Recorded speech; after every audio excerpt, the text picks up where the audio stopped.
저는 미가서를 읽으면 떨립니다. 제가 처음 신학에 입문했을 때, 그 이전까지는 교회에서는 전혀 알 수 없었던 예언서의 내용들을 확인하면서 떨리는 체험을 했습니다. 특히 아모스서와 미가서를 읽으며 깜짝 놀랐습니다. 현실의 불의를 고발하는데 어쩌면 이렇게 적나라할 수 있을까? 딱 지금 현실을 두고 하는 이야기는 아닌가 하는 그런 느낌이었습니다. 지금 봐도 같은 느낌입니다. 아모스, 호세아, 이사야, 미가는 주전 8세기 동시대 예언자들입니다. 이들은 제법 번영한 북이스라엘과 남유다의 그 현실에서 예언 활동을 펼쳤습니다. 이 예언자들은 번영을 구가하는, 풍요를 구가하는 그 현실에서 벌어지는 불의와 부패, 특히 국가 지도자와 종교 지도자들의 부정과 부패를 고발하고 하나님의 뜻을 따를 것을 역설한 점에서 공통적입니다.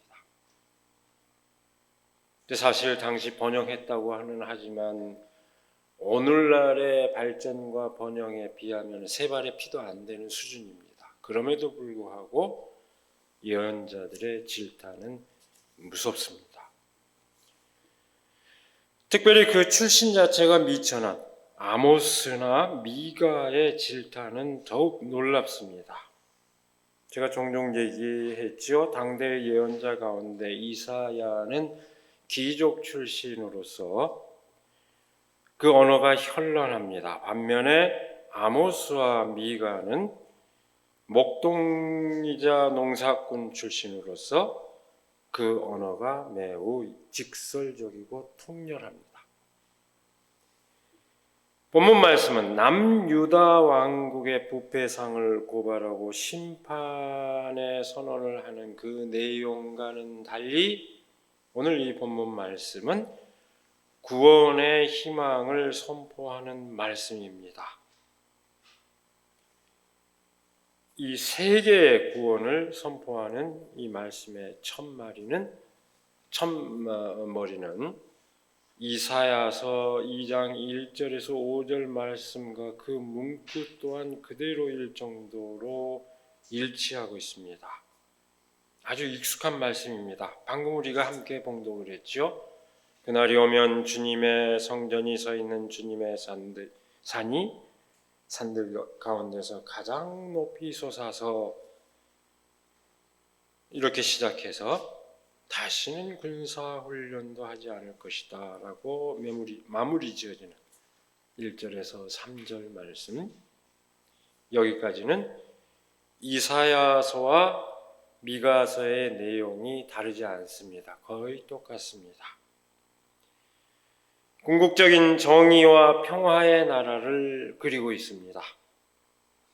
그 정의와 평화가 이루어진 세계는 하나님의 말씀이 온전히 이루어진 세계입니다.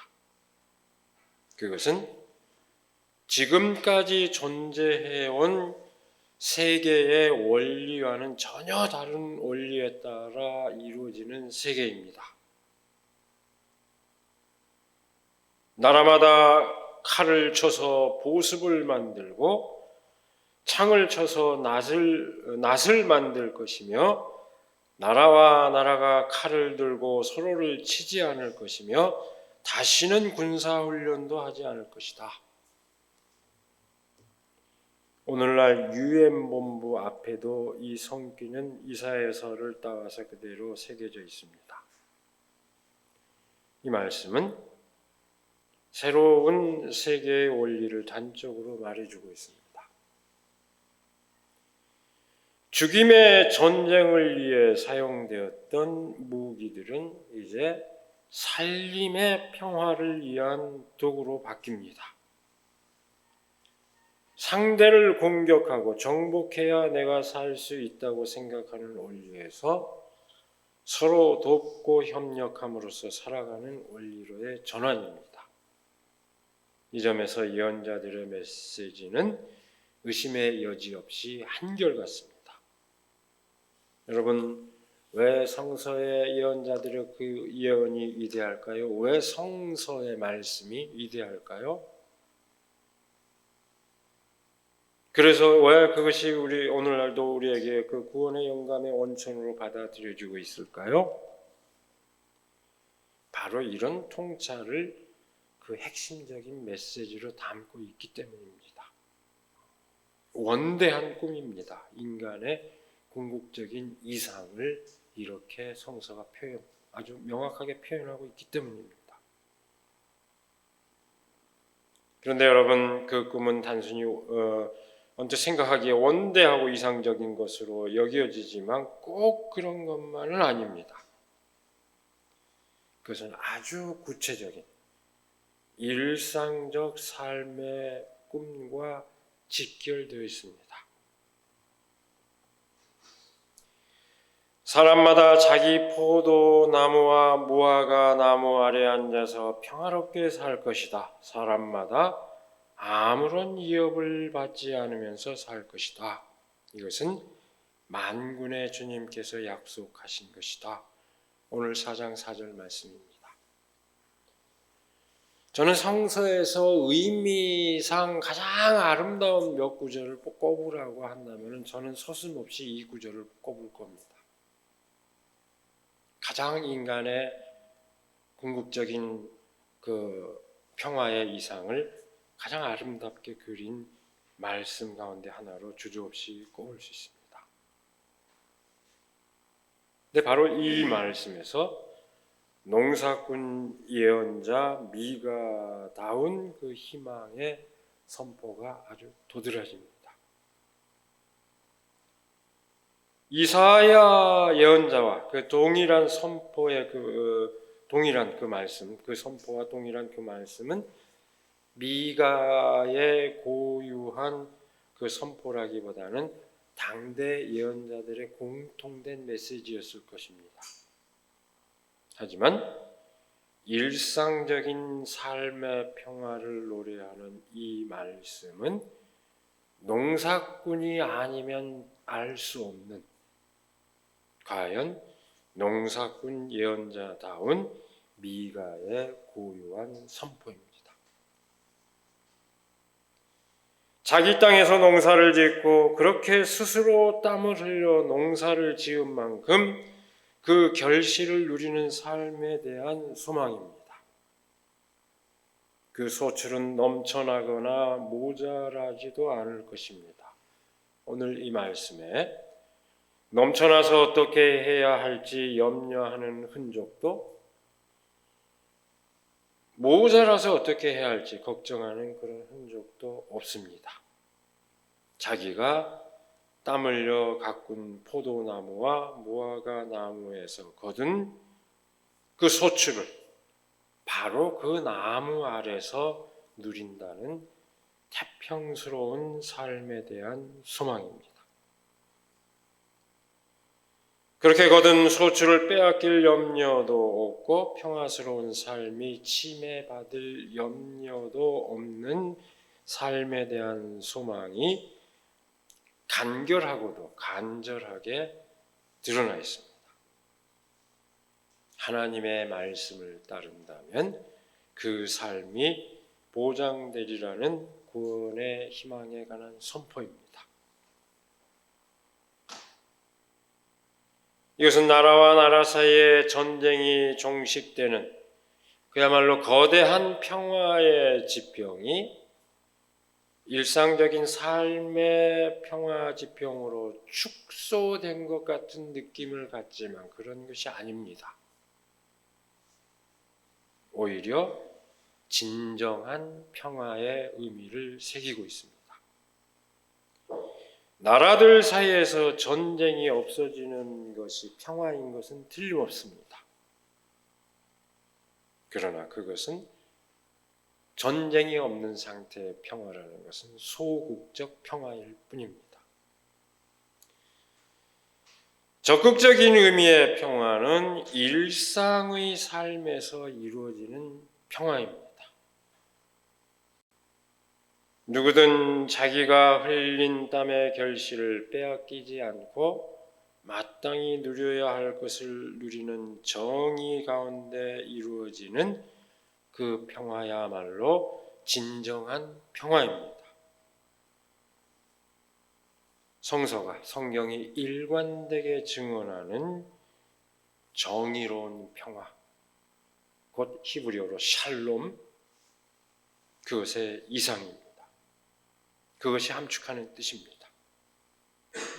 모든 예언자들이 선포한 평화의 이상은 미가의 바로 이 간결한 선포 가운데 온전히 함축되어 있습니다. 이어지는 말씀 또한 의미심장합니다. 다른 모든 민족은 각기 자기 신들을 섬기고 순종할 것이다.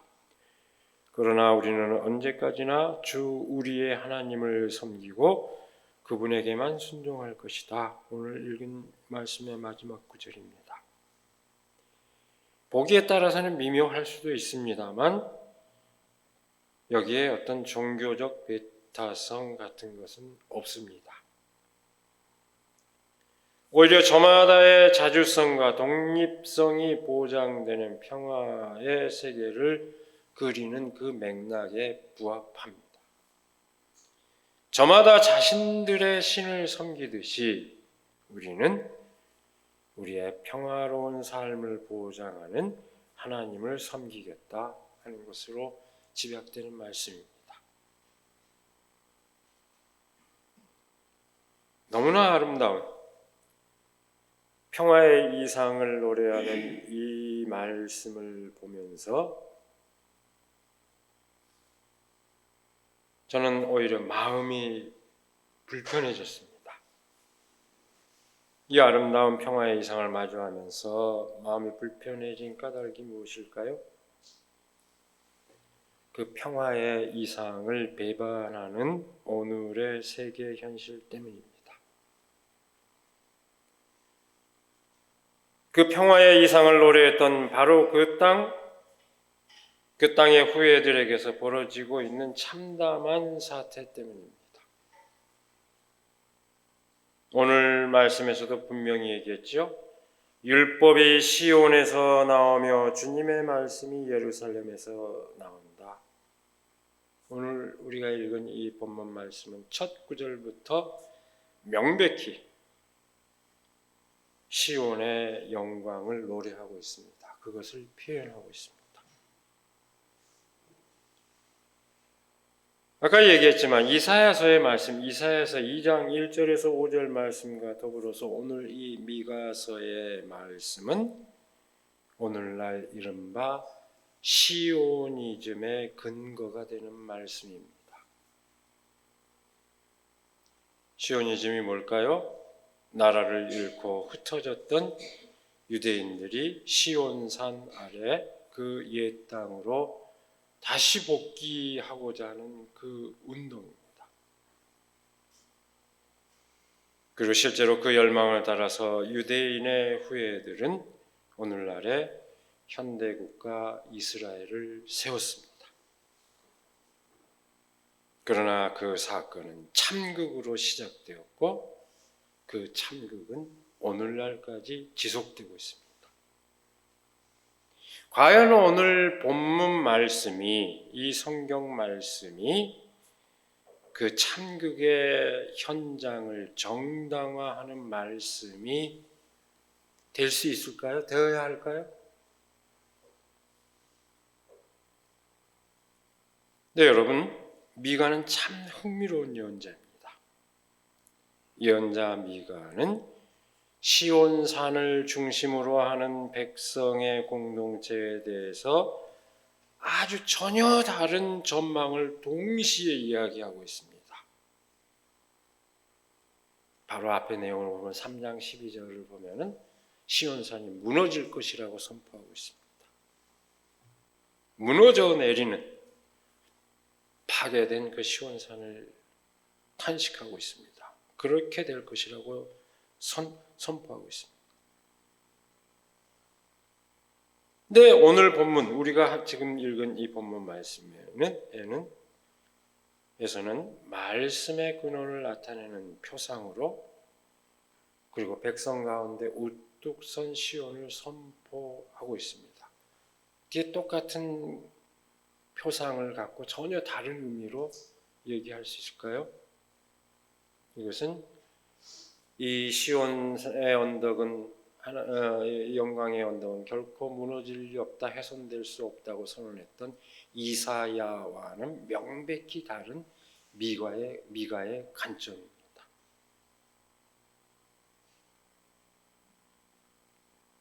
가방끈이 긴 이사야와 달리 가방끈이 짧은 농사꾼 예언자 미가가 헷갈려서 이랬을까요? 그렇지 않습니다. 모순되는 이 선포의 성격, 이 선포가 뒤섞여 있다는 것은 그 자체로 더 깊은 메시지를 주고자 한 것입니다. 우뚝 선 시온은 정의가 온전히 구현된 평화의 세계를 뜻합니다. 무너지는 시온은 그 정의가 완전히 무너진 것을 뜻합니다.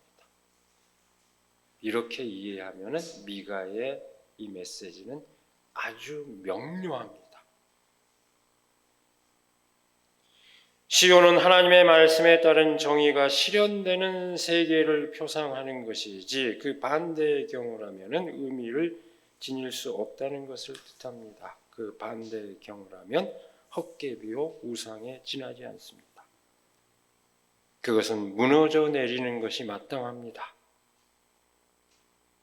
이뿐이 아닙니다. 미가는 그다지 길지 않은 그 본문임에도 불구하고 아주 착잡한 생각이 동시에 겹쳐 있습니다. 이 미가의 선포에는 억압을 받고 있는, 한편으로는 억압을 받고 있는 백성의 열망을 그리고 있는가 하면은 동시에 그 백성이 억압자의 역할을 하게 될 때 그 엇갈리는 상황을 이 시온에 대한, 산에 대한 서로 다른 증언에서 드러내고 있을 뿐만 아니라 미가서 자체 안에서 그런 착잡한 심정이 동시에 엇갈려 있습니다.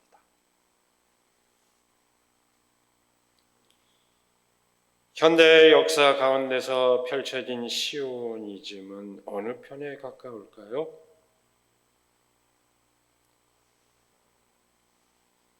유대인들이 서구 제국들 가운데서 핍박을 받고 있을 때, 특별히 나치에 의해서 그 홀로코스트 대학살로 정점에 이르렀을 때, 시오니즘은 핍박받는 백성의 민족의 열망을 일깨우는 이상으로서 정당성을 지녔습니다. 그걸 인정받을 수 있었습니다. 그러나 그것이 자신들보다 더 오랜 세월을 살아온 사람들을 내쫓고 죽음에 이르게 만드는 상황을 정당화할 때 그것은 용인될 수 없는 이데올로기요 우상으로 전락할 수밖에 없습니다. 바로 오늘의 상황입니다. 오늘 착잡한 팔레스타인의 역사를 두고 무슨 말부터 해야 할까 제가 무척 망설였습니다. 무슨 얘기부터 하지? 저는 말씀을 준비하는 중에 본문 묵상해야 할 뿐만 아니라 삶을 이 현실을 돌아보는데 몇 권의 책이 펼쳐져 있었습니다. 먼저 눈에 들어온 것은 유대인 학살의 기억을 다루고 있는 프리모 레비의 이것이 인간인가? 그리고 또 다음에 제 손때가 묻은 팔레스타인의 눈물, 팔레스타인 사람들의 그 이야기가 담긴 책, 팔레스타인의 저항, 이런 책들이 동시에 제 눈에 들어왔고 다 동시에 펼쳐보지 않을 수 없었습니다.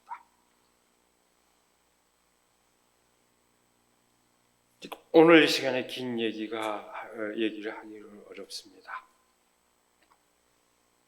저는 맨 먼저 이 착잡한 상황에서 무슨 말부터 해야 할지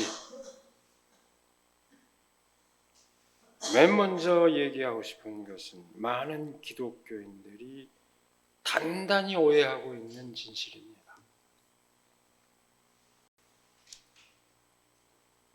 어떻게 오해합니까? 많은 기독교인들이 이렇게 오해하고 있습니다.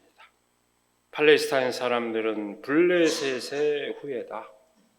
그러므로 오늘날 이스라엘은 또한 동시에 오늘날 이스라엘은 성경에서 말하는 선민 바로 그 이스라엘이기 때문에 두 세력의 대결은 승명일 수밖에 없다. 그리고 많은 기독교인들이 선민 이스라엘의 편에 서는 입장을 취합니다. 그것이 진실이라고 생각합니다. 이것은 아주 명백한 역사에 대한 오인입니다. 오늘날 팔레스타인이라는 지명이 블레셋이라는 이름에서 기원한 것은 사실입니다. 왜 그럴까요? 그것은 로마가 주 70년에 유대 국가를 완전히 멸망시킬 때 유대인들에게 가장 큰 모욕을 주는 방법이 뭘까를 생각했습니다. 유대 민족이 가장 싫어하는 민족의 이름을 갖다 붙이자. 그게 블레셋의 땅이라는 의미로 팔레스티나라는 그 이름이 기원합니다. 로마가 그렇게 이름을 붙였습니다. 그러면 그때 그 시점에 팔레스타인, 블레셋이라는 민족이 있었을까요? 없습니다. 이미 1000여 년 전에 다 동화되었고 그 팔레스타인 사람들은 유대인의 피에 아랍인의 피 가운데 다 동화되어 있는 상태입니다. 민족의 실체도 없는데 과거의 역사를 끄집어와서 거기다 이름을 붙였습니다. 그 이름이 기원할 뿐이지 그 당시에 실존하는 블레셋의 후예가 아닙니다.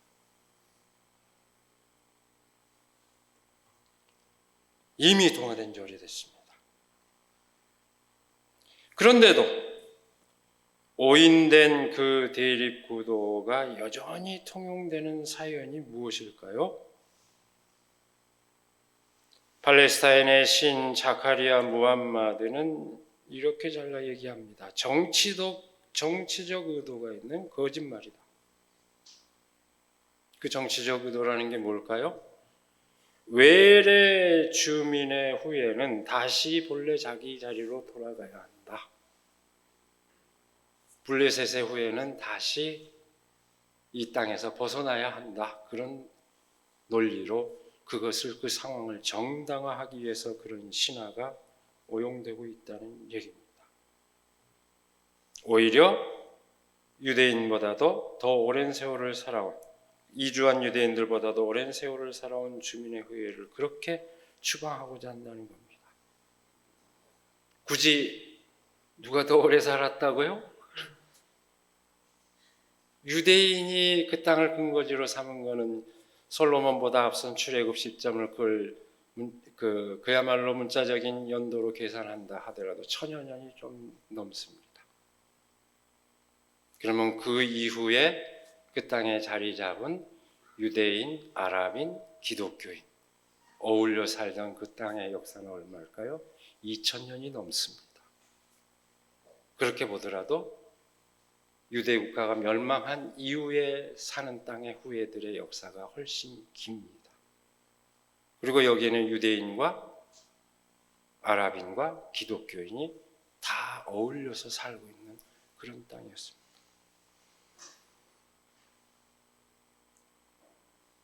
그래서 팔레스타인의 시인, 또 다른 시인 모그리드 바그리트는 탄식합니다.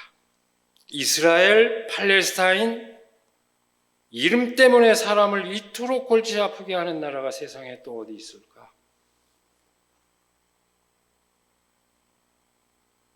뭐 이해할 수 없는 얘기가 많습니다만 자기 땅에서 일상생활을 하는 중에도 그저 직장을 출퇴근하고 친척집을 오가고 먹을거리를 구하고 오갈 뿐인데도 운 나쁘게 검문소에 걸리면 하루에 몇 시간을 대기하면서 검문소를 통과하기를 기다려야 하는 이 현실. 그리고 겨우 집에 들어오면 다시 출근해야 하는 현실. 팔레스타인들이 일상적으로 경험하는 현실입니다. 그런 현실을 겪으면서 내뱉는 탄식입니다. 우리는 현실을 호도하는 신화에 현혹되어서는 안 됩니다. 엄연한 역사적 진실을 인식하고 직시할 수 있어야 합니다. 오늘 팔레스타인의 비극을 만들어낸 역사적 진실은 무엇일까요?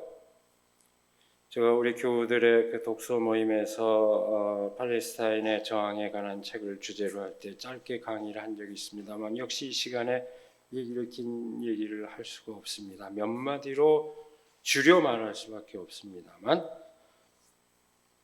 한번 줄여 얘기하자면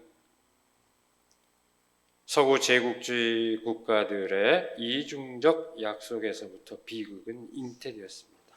사실은 애초에 팔레스타인 지역은 종교적 색채를 띠지 않은, 그야말로 종교적 색채를 띠지 않는다는 게 다른 뜻이 아니고 모든 종교인이 원래 그 땅에서 살아왔던 사람들이 그랬던 것처럼 다 어울려 사는 세속국가, 단일한 세속국가여야 했습니다. 유대인이든 기독교인이든 아랍인이든 무슬림이든 누구나 어울려 살 수 있는 그런 독립된 국가를 세우는 것이 가장 바람직했습니다. 근데 애초 이 영국을 비롯한 서구의 국가들은 유대인과 아랍인에게 각각 충돌되는 약속을 했습니다. 우리를 도와줘. 그러면 해방시켜줄게. 독립시켜줄게. 유대인에게 따로 약속하고 아랍인에게 따로 약속. 결국 국제연합은 1947년 분할안을 승인했는데 그것도 문제였습니다. 그럼 잠깐 1947년 유엔 결의 당시 팔레스타인의 판도가 어땠는지 볼까요? 아랍인 87.5%, 유대인 6.6%, 영국 점유 상태 5.9%. 그 말 알죠? 숫자를 다 기억하지 않아도 90%에 가까운 아랍인, 10%도 되지 않는 유대인. 그리고 아까 얘기한 것처럼 그 땅은 제국주의 침략 이전에 아랍인과 유대인 그리고 기독교인이 공존하는 땅이었습니다. 평화롭게 공존했습니다. 그리고 지금도 팔레스타인 가운데는 기독교인이 상당한 다수를 이루고 있습니다. 팔레스타인 사람들은 전부 아랍인이요 무슬림이라고 착각하면 오해입니다. 다수의 기독교인이 있습니다. 지난번에 폭격으로 무너진 그 병원도 기독교 병원입니다.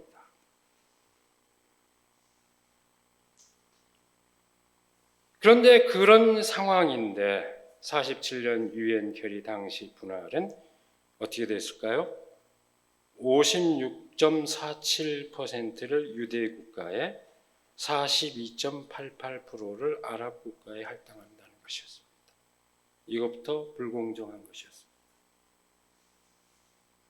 게다가 이스라엘의 일방적인 점령은 그것마저도 무색하게 만들었습니다. 이스라엘은 두 가지 법을 따라서 점령 체제를 굳혔습니다. 하나가 부재자 재산법이요, 하나가 기한법입니다. 부재자 재산법은 뭘까요? 피난 간 아랍인들의 토지를 몰수해도 좋고 그래서 그들이 기한할 수 없도록 규정했습니다. 기한법은 뭘까요? 모든 유대인은 어디에 살든지 이주자로서 이스라엘에 돌아와 살 권리를 갖고 이들은 온전한 시민권을 갖는다는 것을 보장하는 법입니다. 이런 인종차별적인 법이 공존하는 사회, 이 두 법에 의해서 점령체제는 굳혀졌습니다. 그래서 유명한 팔레스타인 출신이요 기독교인인 에드워드 사이드, 문학평론가이자 오리엔탈리즘의 저자인 에드워드 사이드는 그렇게 탄식을 했습니다. 세상에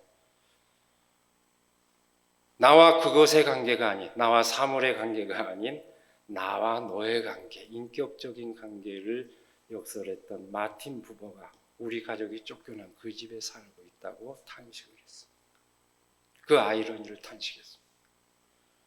인간과 인간의 관계를 역설한 그 고상한 유대인 철학자가 우리 가족이 쫓겨난 내 집에서 살고 있다니 탄식을 했습니다. 이것이 이런 체제에서 벌어진 일입니다. 에드워드 사이드는 기독교인입니다. 결국은 이와 같은 인종차별 정책에 따라 분단된 팔레스타인 땅에는 천정만 열린 지상 최대의 감옥이 만들어졌습니다. 더 긴 얘기하기 어렵습니다. 우리는 폭력 행위에 동의할 수 없고 분노해야 하는 것 당연합니다. 그러나 우리가 특정한 폭력 행위를 문제시할 때는 그 근원을 동시에 살펴 헤아릴 수 있어야 합니다. 전쟁에서 직접 침략 행위는 비난받아 마땅하지만 전쟁을 끝내기 위해서는 그 근본 원인과 대안까지 생각을 해야 합니다. 전쟁을 도발하고 야기한 원인이 무엇인지, 그리고 그로 인해서 고통을 겪는 사람들이 누구인지 주목해야 합니다. 이스라엘과 팔레스타인 사이의 전쟁도 그렇고 러시아와 우크라이나 사이의 전쟁에 대해서도 마찬가지입니다. 일관된 그런 관점으로 바라볼 수 있어야 합니다. 그리고 나아가서 과연 어떤 상태가 정의로운 것인지 근본적으로 헤아려야 됩니다. 가장 밑바탕이 되는 게 뭘까요? 일상적인 삶을 무너뜨린, 평범한 사람들의 그 삶을 무너뜨린 불의가 근원적인 문제입니다. 나의 평화가 타인의 평화를 무너뜨리는 것이라면 그것은 불의입니다. 정의를 외면한 시온은 무너져야 하고 정의가 이루어질 때 시온은 우뚝 섭니다. 하나님의 이름이 함부로 오용돼서는 안 됩니다. 오늘날 시온산, 시온의 그 언덕은 평화의 상징이 아니라 분열과 갈등의 상징이 되어 있습니다. 가장 추잡한 지배의 욕망으로 오염된 장소가 되고 말았습니다. 그 현실을 두고 과연 시온의 영광을 노래할 수 있겠습니까? 본문 말씀은, 오늘 말씀은 그 영광이 어떻게 회복될 수 있는지 일깨웁니다. 모두가 공평하게 누리는 삶의 평화를 이루는 것이 그 길입니다. 우리가 그 진실을 따라 세상을 바라보아야 하고 더불어 그 진실을 구현하는 삶을 지향해야 합니다. 우리가 그 진실을 온전히 따르기를 간절히 기원합니다. 기도하겠습니다. 이 역사를 주관하시고 이 땅에 정의를 이루시기를 원하시는 하나님, 우리는 세상에서 분별을 잃고 과연 무엇이 옳은지 판단을 내리지 못할 때가 많습니다. 어떤 선입견이나 편견에 의해서 진실을 보지 못할 때가 많습니다. 하나님, 우리가 그 진실을 바라보게 하여 주시옵소서. 하나님께서 원하시는 진정한 평화, 하나님께서 원하시는 그 정의가 무엇인지 새기게 하여 주시옵소서. 말씀 가운데서 바로 그 뜻을 깨달을 수 있도록 함께하여 주시고 그 정의로운 평화를 향한 그 진실의 말씀을 따라갈 수 있도록 인도하여 주시옵소서. 우리 주 예수 그리스도의 이름으로 기도드리옵나이다. 아멘.